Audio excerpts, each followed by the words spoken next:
Hi, my name is Royden. I'm an artist. I was born in Canada and have been raised in Utah since my parents moved to Utah when I was 4 years old. So I have been a painter and printmaker and sometimes poet, most of my life.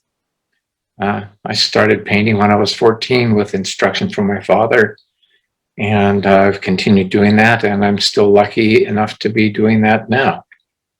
My father actually wanted to be a geologist, but he also loved art, and he painted off and on during his life.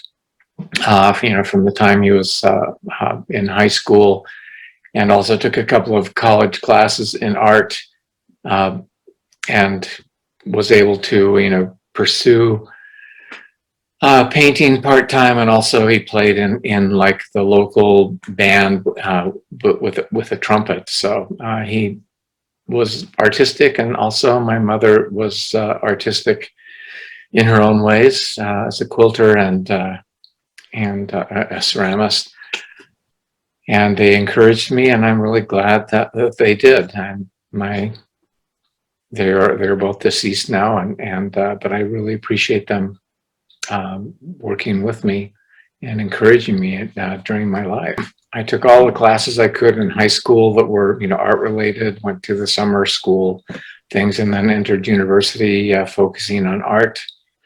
Achieved a BFA and an MFA from Brigham Young University, and came out of there hoping to teach part-time at some junior college or something like that, and basically was rejected most of my life, from teaching at other places. But BYU called me up and asked me to teach some classes for them. And so I worked for BYU for 16 years and also for the university, Utah Valley University, teaching a few classes there, and occasionally a class for the University of Utah.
It's like I said, I've been painting since I was 14. I've always been drawn to the to the desert Southwest, and that has been my main focus of my painting. That's where I draw my inspiration.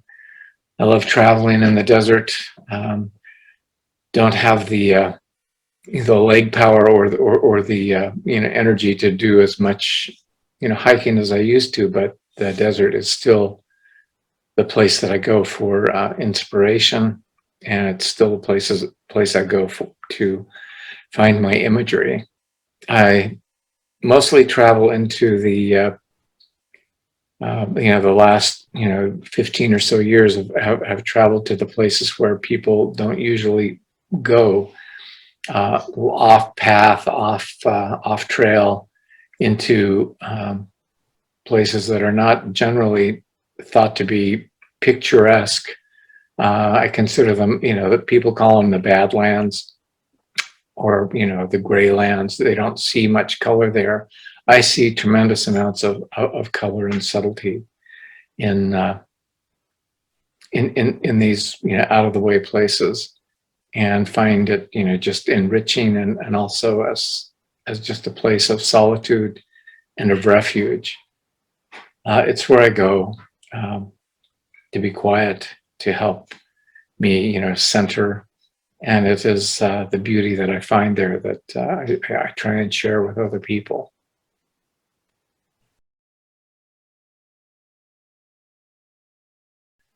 When I was at university, I took a lot of printmaking classes, and loved it. And one of my other outputs is woodcut. What I taught at university was mostly printmaking, woodcut, etching, or intaglio, and also some non-toxic silkscreen classes. I love woodcut, basically just for the rawness of the wood, and that little fight that you have against the grain. And I never really got into doing color woodcuts, or but I mostly do black and white, and they are usually most of my work in woodcut is desert scenery, distilling those landscapes that I love into just basic black and white, which sometimes takes doing the drawing from the landscape or from a reference photo, and then doing a drawing from a drawing, and drawing from that drawing, until I progress and get to a distilled image that I then transfer to generally a cherry block, or sometimes a piece of Sheena plywood, and make my woodcuts from that. I print small editions because printing is, the first couple of prints are fun, but generally after that, I would prefer working on another image. So I mostly just do editions of 24, maybe up to 50 on rare occasions, but mostly keep them rather small. I don't do as many woodcuts as I have done in the past. I mostly paint and do that.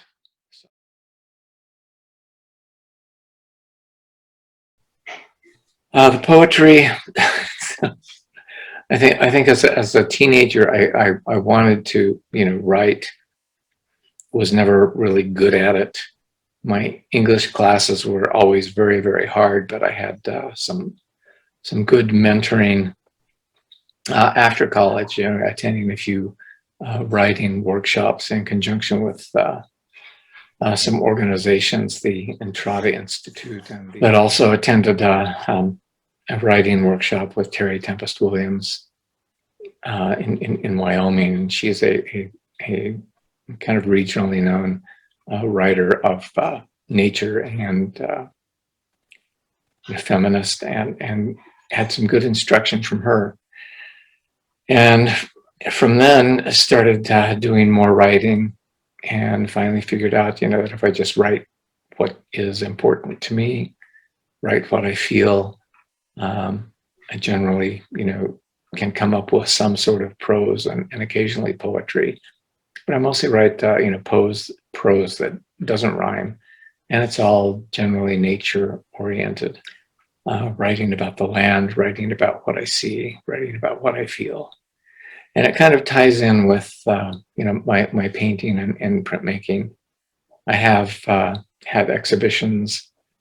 I had one exhibition at the St. George Art Museum. This is the town of St. George where I live, and where my wife persuaded me to post poetry alongside each of my paintings, which was kind of a successful exhibition in the fact that some people started going around and they were trying to, write, the poems that were, next to the paintings. And I eventually just kind of, produced a small, book, and eventually I've produced a couple of small books of my poetry, along with images of my drawings and sketches, an occasional woodcut, which I published myself, self-published. The book is Desert Drawn. And I just self-published that, and also occasionally I produced a book of woodcuts, where I did an edition of 100, a hand-printed, hand-bound. It was just an alphabet book, but Smithsonian Institution liked it enough that they acquired a copy for their library in artist books. And I produced kind of like a trade copy of that. It seems to still be somewhat popular, even though I did it way back in 1982. People still like my kind of odd images of bugs and small animals that I included in that alphabet book. And other than that, I'm mostly paint now. And you can see behind me paintings that I'm working on right now. I generally start painting by being in the place. And one of the paintings behind me, this this one, I did a small painting on location when it was part of a plein air a celebration or fundraiser for Zion National Park, put out by the Zion Forever Foundation. And I did a small, like 8x8, painting from that location, and decided to do it as a larger one to help the Zion Forever Foundation this year. They asked me to provide a painting for their fundraising exhibition. And so I'm working on that, and hopefully we'll have that done and photographed by September 1st when they want it. Just go do my work. And I've been lucky enough to make a living at this since I left teaching at BYU in 1996, and just began making a living at it. I cross my fingers every other month, hoping I will have the sales that I need. I've gotten into a few galleries, and I've been successful doing this. Maybe not so much financially successful at times, but I've been very successful in being able to produce my work and wander the desert and find the solace that I need.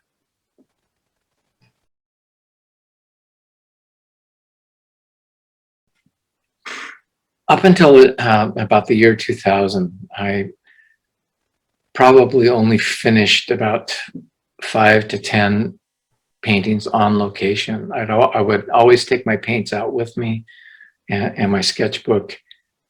But as far as finishing, a painting in situ, that only happened, 5 to 10 times until the year 2000, when I began to be invited to these plein air events, and where I had to produce, within, the 3 or 4 days or the week that we were asked to, where I had to produce, paintings. Most of the time, for myself, when I go out, I may make, a sketch, or take a canvas, make a sketch of a location, add some color notes from my, from my paint box, and then come back to the studio and finish it. I'm kind of a slow painter, and during plein air events where I've been invited to do it, which I've done over the course of the past 20 years, about every other year at least. Been invited to some plein air event and have gone there, but generally it takes me, like the whole, 5 or 6 days to produce, 4, maybe 5 paintings. And I have kind of worked this way. I have the location where I'm working on a painting from like 7 a.m. to 11 a.m. And then I have the 11 to 2 p.m. painting, and then the 2 to 4 or 5, and then the 5 o'clock till sunset painting. And so I'm moving between these 4 different locations over the week to be able to, finally finish up the 4 or 5 paintings that I do. So I just keep returning to those same locations over the course of the week after I've chosen where I want to be working. And sometimes it's as simple as, from 7 to 11, I'm sitting in one place, and then from 11, to 2, I just turn around and I paint the other view from the other way.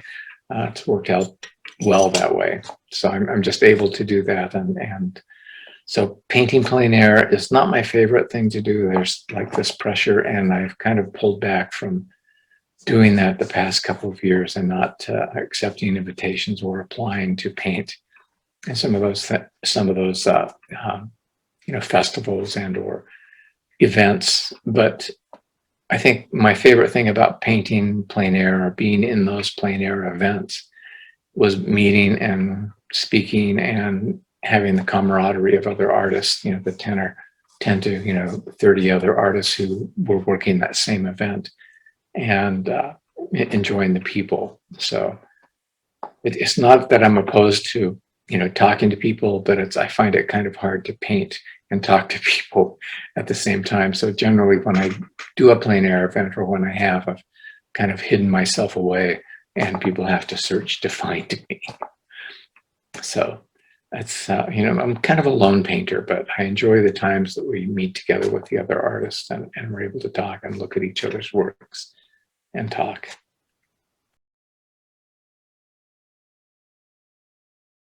Yes, well, the colors, I tend to exaggerate, punch the colors up, make them more intense. And I think that's, one of the things I do is so that people are attracted to the painting. And yet the colors that I use are there in the landscape. And after a rainstorm and the light breaks through, because the stone is wet, the sand is wet, these muted colors tend to, become intensified, especially at those times. And I've had people tell me that after they have purchased a painting and lived with it for, a year or two, that when they're driving through what they thought was the barren landscape, he said, I can see your colors out there. I can see, the blueness of that sage that only happens rarely. I can see, the different siennas and the different ochres and the different purples and greens and blue greens that are, the mineral deposits in the landscape and in the rocks. And so I find that kind of satisfying, that I've opened people's eyes to be able to see the color that is really there. And I've done that by exaggerating and pushing it, pushing the colors. I tend to be somewhat, I guess, an expressionistic colorist, is what I would say. And I love pushing the colors. I love the colors that I find. And then there are times that, I think I've done something outrageous with the sky and, putting colors of, the sunset or the sunrise or, on the rock. And then I have been like put to shame by nature, because I have seen the light in nature be so outrageously punched up and beautiful that I know God is the greatest artist. And but I just try and do my work and try and say what it is I have to say as best I can.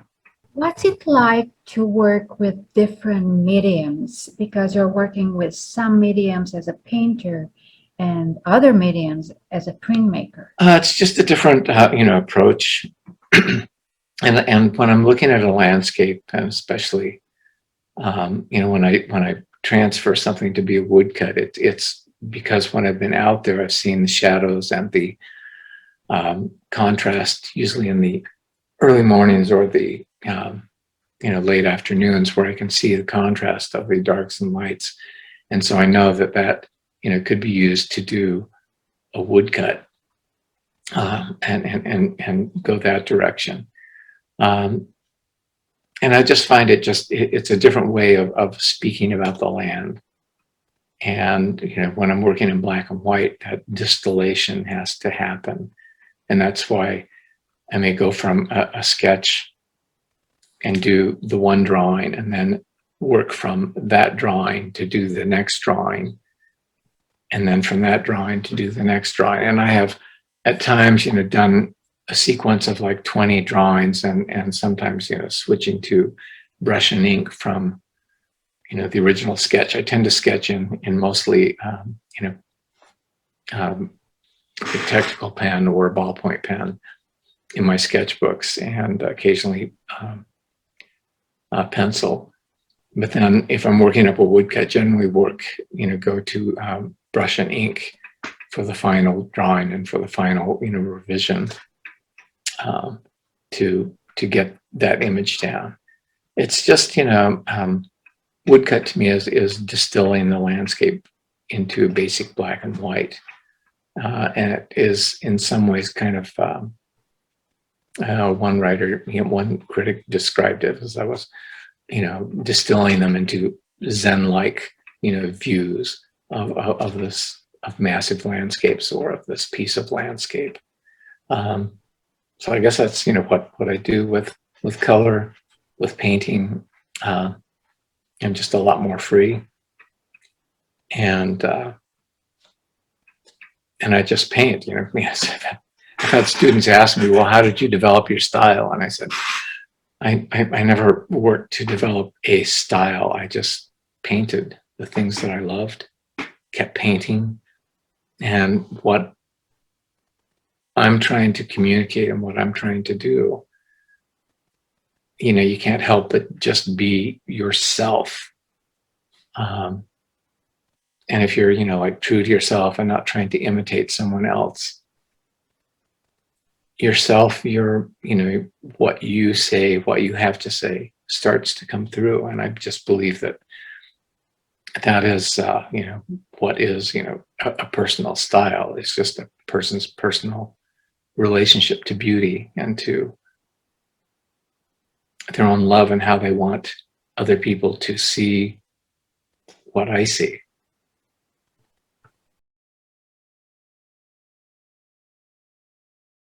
Most of my drawings are I tend to use a technical pen a lot,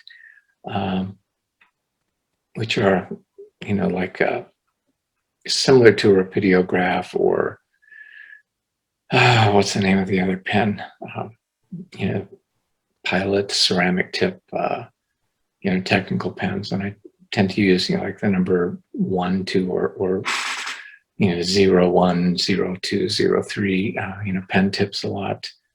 And actually my favorite pen that I used to work with, Pentel stopped making it, a good 12 years ago.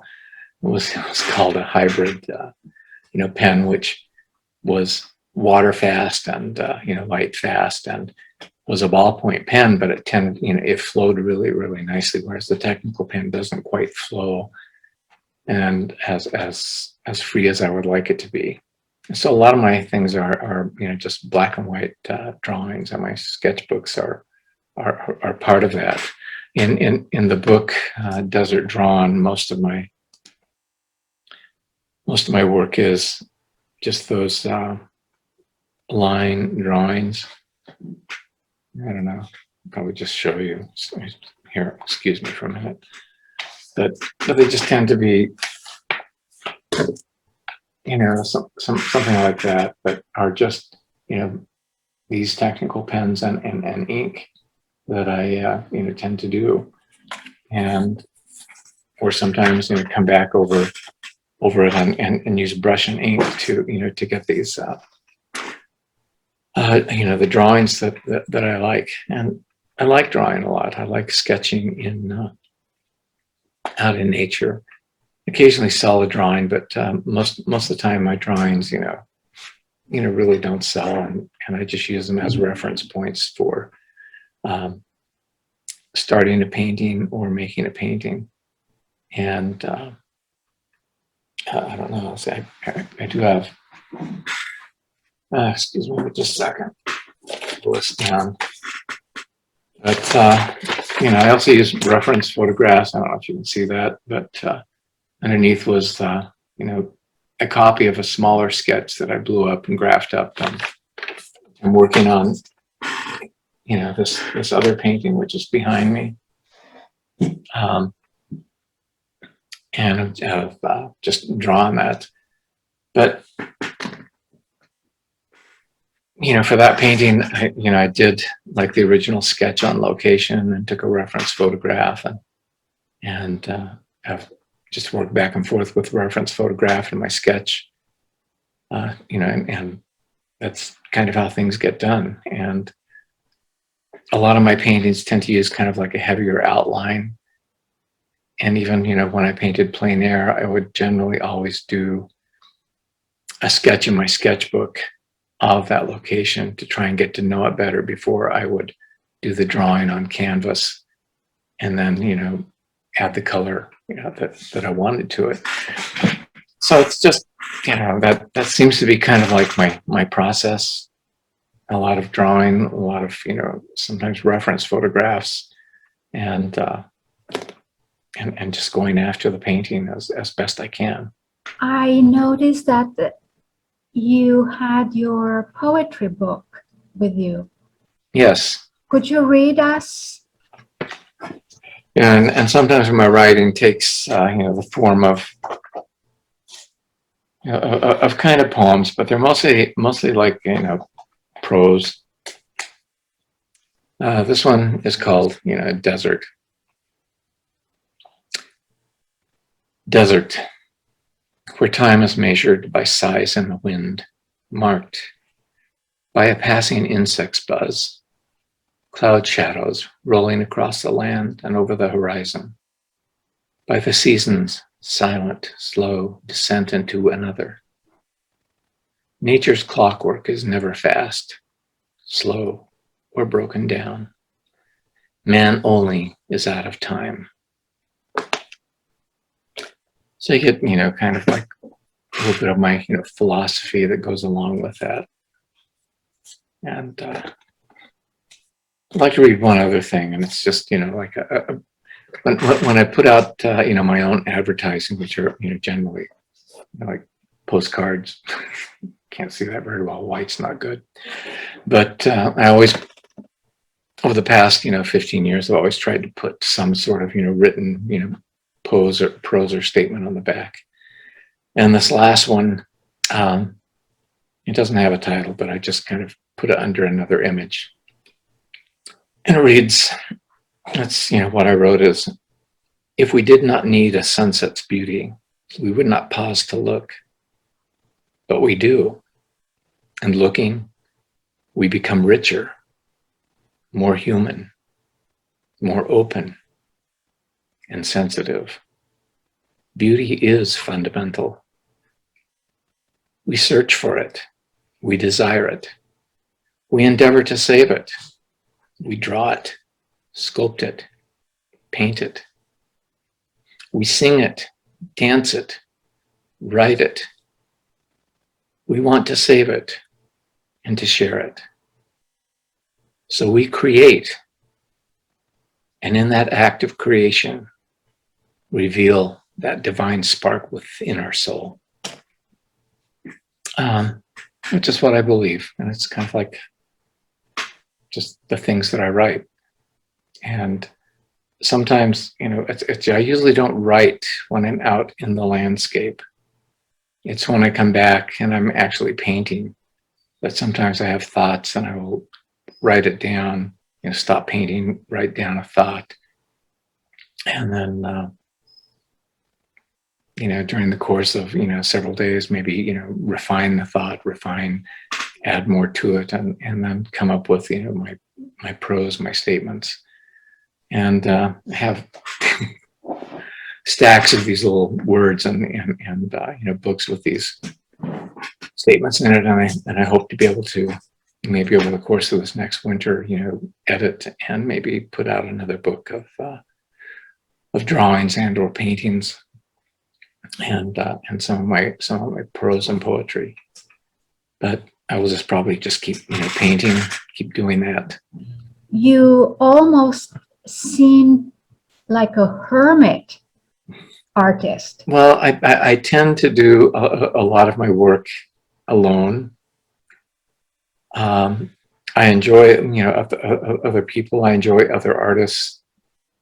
I trade works with other artists. To have my home. And I think one of the sad things about this last year with COVID is I have not been in contact as much with some of my friends that I would like to be. However, I do keep in contact and meet with them and occasionally go out to dinner or go out with them. And I am more of a recluse, even though I do like people and I like talking about art, but I can't seem to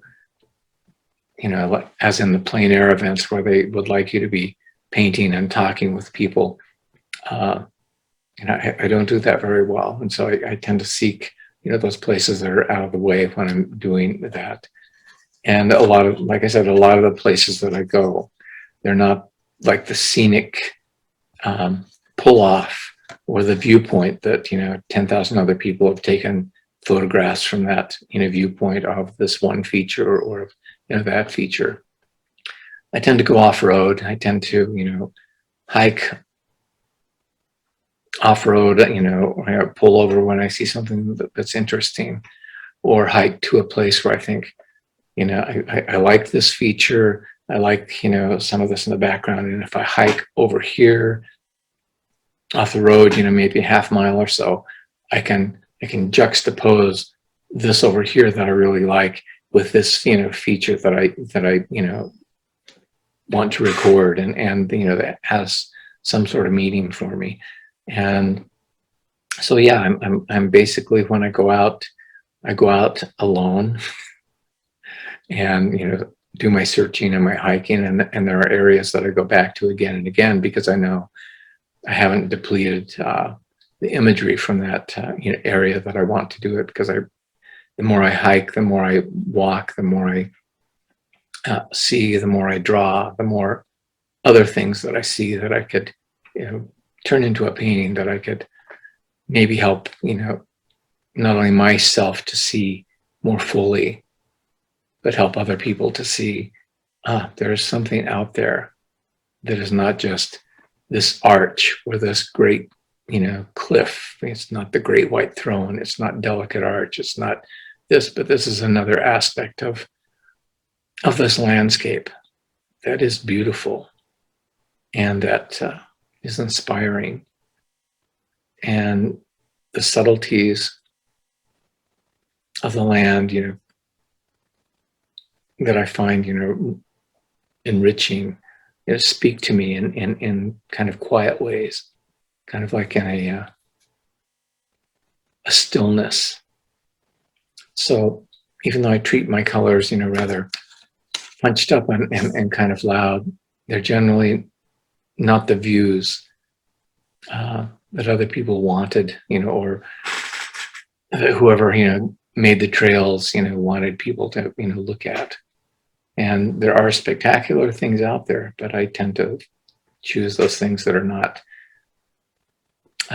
normally considered really spectacular, but to me, they are beautiful. These paintings that you are working on right now, are they a part of a future show? No, but whichever one gets done first, will be part of a the Zion Forever project. They are not doing the the plein air event that they have done in the past, due to COVID and trying to gather, large groups of people together to come to, small spaces, because Zion National Park does not have a very large, museum space or, large areas where they can gather people to, put up the paintings. And, because of, COVID and our county being a high transfer area, they have kind of decided to do this exhibition, online, and the auction of the paintings online. So I know that I'm one of, like about 12 other artists who are going to be submitting paintings for this online exhibit, which will be up by about mid-September, but it will be through the Zion Forever Project or the Zion National Park. If you go to the Zion National Park website, I'm sure you'll find, the link to it, and that will probably be up about mid-September. So one of these two paintings will be done and will be in that. And I haven't really done a show for a long time, and like these past couple of years, I've been very, very slow, and I've suffered, both my wife and I, through COVID ourselves.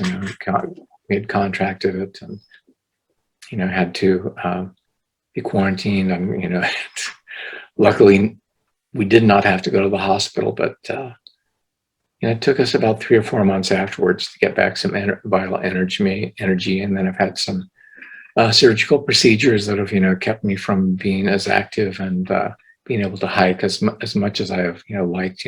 My left knee replaced. I'm still going through some physical therapy for things related to that, and so my hiking abilities have been severely limited this past year, and also I just have not produced as much as I would have liked to have produced.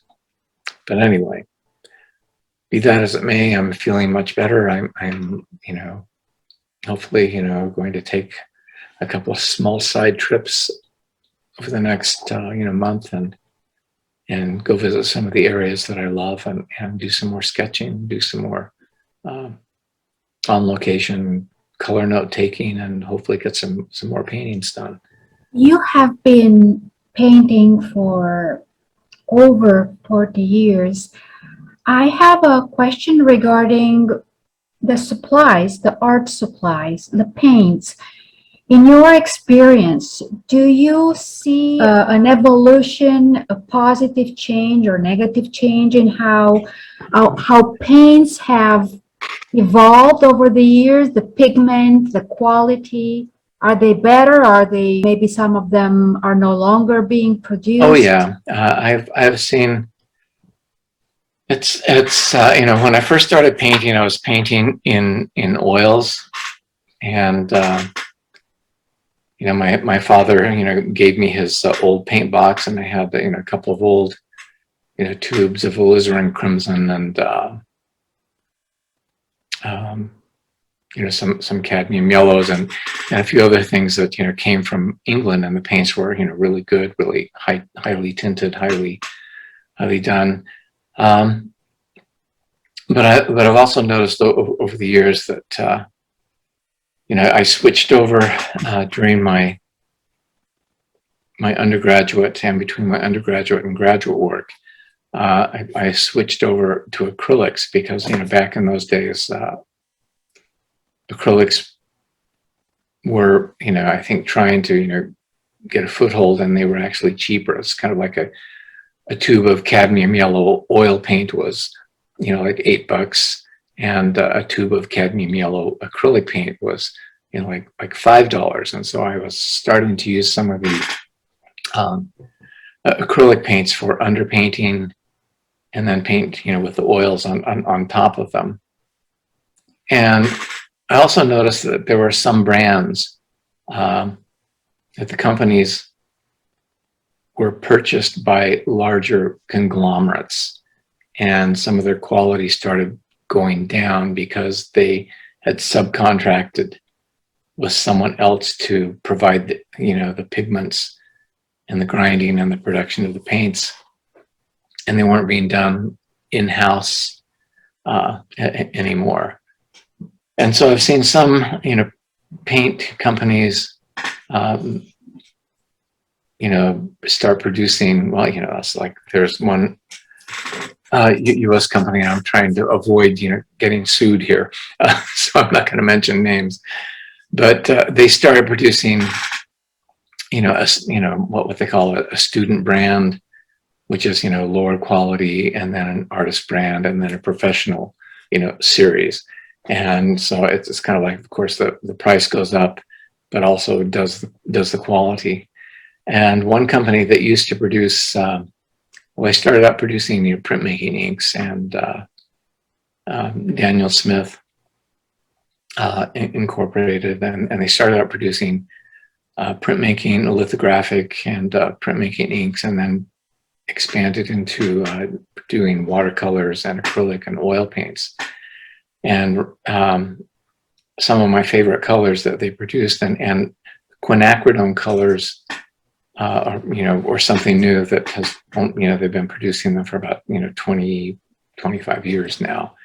And there were some quinacridone colors for acrylics that Daniel Smith produced that I loved. There was a quinacridone coral and a quinacridone golden yellow that I used a lot with my paintings that after I discovered them, but they now only produce watercolors. They stopped producing the acrylic paints, and so I've run out of some of my favorite colors that I used to like to paint with, and I've had to substitute other things and can't quite find exactly the same kind. And also, the one other thing that I just found maddening is that there was ultramarine blue, and generally a good quality company would produce like ultramarine blue, and now you go to like the different companies that sell paints, and there's ultramarine blue green shade, ultramarine blue red shade, and the same with phthalo blue. There's phthalo blue green shade, phthalo blue red shade, which they never had before, which basically means they've taken those original colors and added other things to them.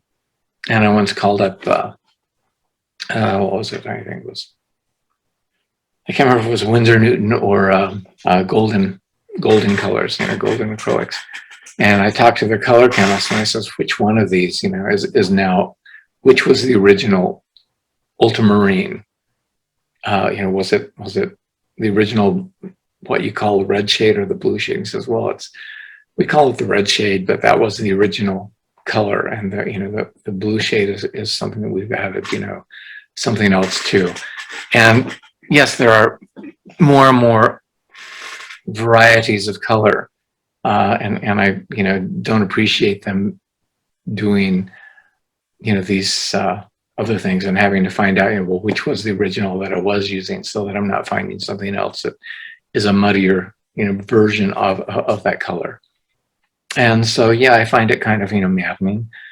And yet also I've discovered new colors with some of the, chemically produced pigments that have, high tinting strength, that are light fast, and, mixed in with the emulsion for acrylic, are very, very good, very, very high quality paints. I know there was one French company, Sennelier, I think, if I'm pronouncing it right. But they, I think the Sennelier brothers, at one time sold their company because, they kind of wanted to retire and have someone else produce their colors. But they started, whoever bought them started that subcontracting and producing a lower quality with more oil and filler and not as much, of the pigment in their paints. And the Sennelier brothers, to their credit, came back, bought back the company because they could not, allow their name to be associated with something of a lower quality paint. So, kudos to them for, for doing that, even though they don't produce an acrylic paint, they, are an oil paint. I was just, admire that integrity that they had, that they were only going to produce this quality, this high quality of product. I miss some of the, of the colors that I used to get before, and I've now just kind of, found through a couple of different, paint companies, the colors that I want, the colors that are true, that are, like the true colors that I've been working with over all the years that I've painted.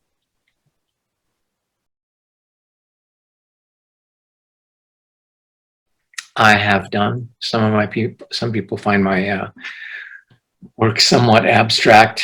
Like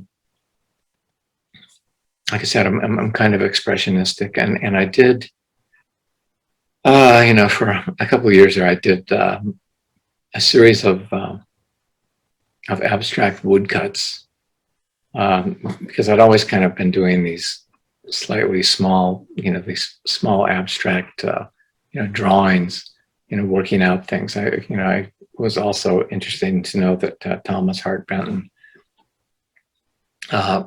in working out his paintings and his murals, would always do these very abstract, dynamic, little drawings that had no reference to the figurative and landscape work that he did, but he always had applied, the figures and aspects of the paintings, the farms, and that kind of stuff to the drawings that he worked out to create a highly abstract design for his paintings, upon which he hung the more refined realities. So there were design things. So yeah, I have done some abstract works, but in painting, not so much. There may be one or two from my, long ago that were rather abstract paintings, but there are abstract, qualities to my work. And in fact, I once was included in a gallery exhibition in Salt Lake City by a gallery, the assistant director invited me to be part of this Utah landscape show. And so I submitted a couple of pieces, and the work hung in the show, and I thought, good, I'm going to get into this gallery maybe. This was when I was, struggling and still trying to be established in galleries. And but the gallery owner, after the show,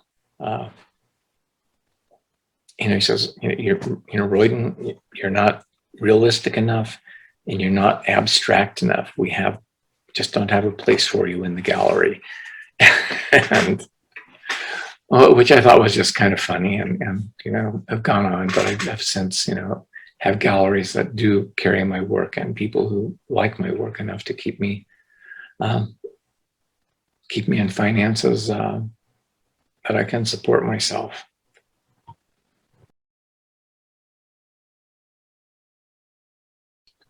When I first, was starting to get into this, this business of art, and wanting to have galleries represent me.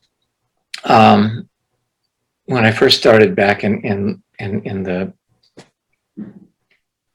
early 70s, and my association with galleries, a lot of the galleries, back then were, the galleries owned their own spaces. They weren't leasing spaces. There wasn't the pressure on them financially, because they, basically owned their own, space to increase the profits. And when I first started out, galleries were charging 20–25% commission. Over the years, as new galleries or new gallery owners have come on online, they are leasing very expensive, places. And basically the standard for galleries on commission to artists are, is 50% at this time.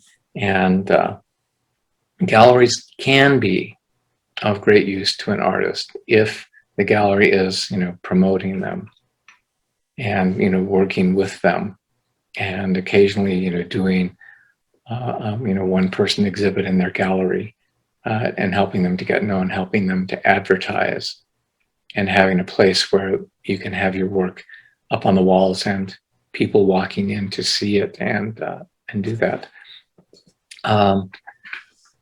Some galleries are almost, too commercial, too profit oriented.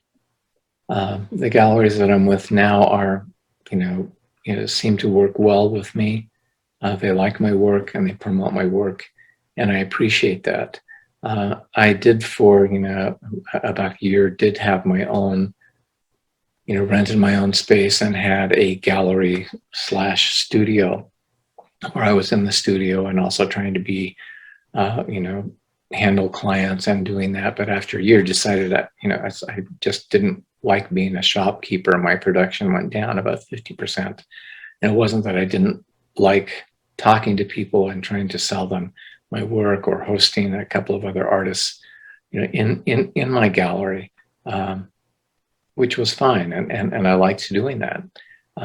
But I just wanted to spend more time painting, and doing that, by myself. And so there were years in my early startups from late 70s all the way through the 80s and into the 90s where I would spend a week or maybe a couple of weeks a year with taking my portfolio around to larger cities, larger gallery areas such as, San Francisco, Seattle, Portland, Los Angeles, Pasadena, Santa Fe, Scottsdale, Taos, Sedona, trying to, get into galleries so that I could be represented and have more gallery representation.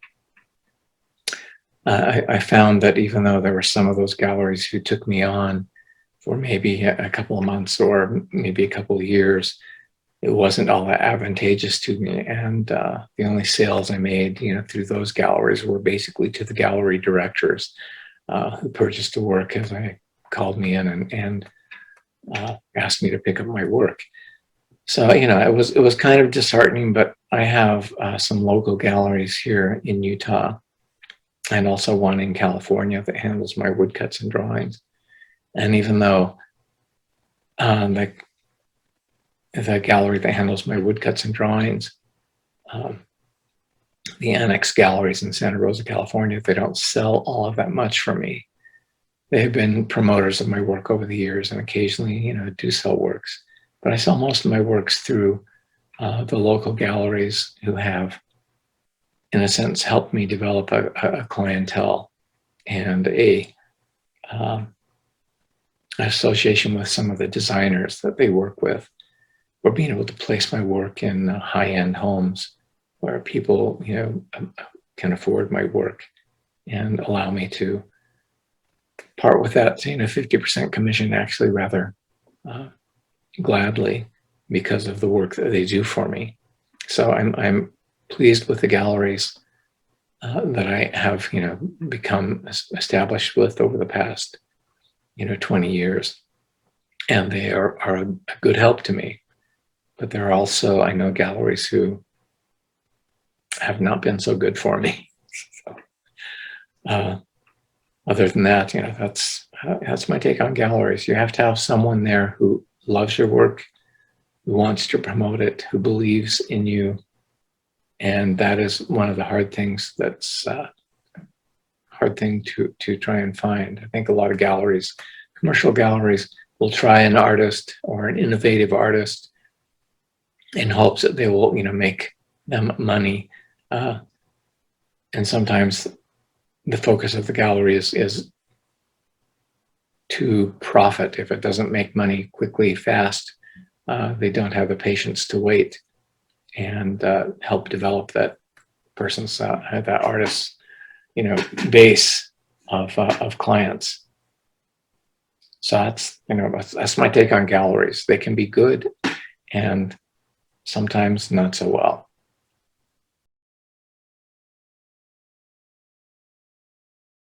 The gallery in California that handles my woodcuts and drawings is the Annex Gallery in Santa Rosa, California. And if you just Google Annex Galleries, you'll find them.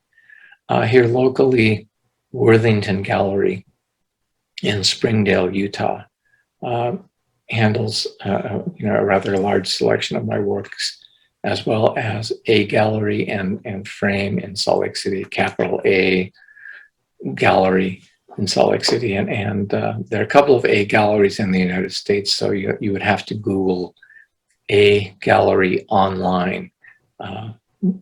.com to be able to access their website, and they have a good selection of my works also, and they're good people to deal with.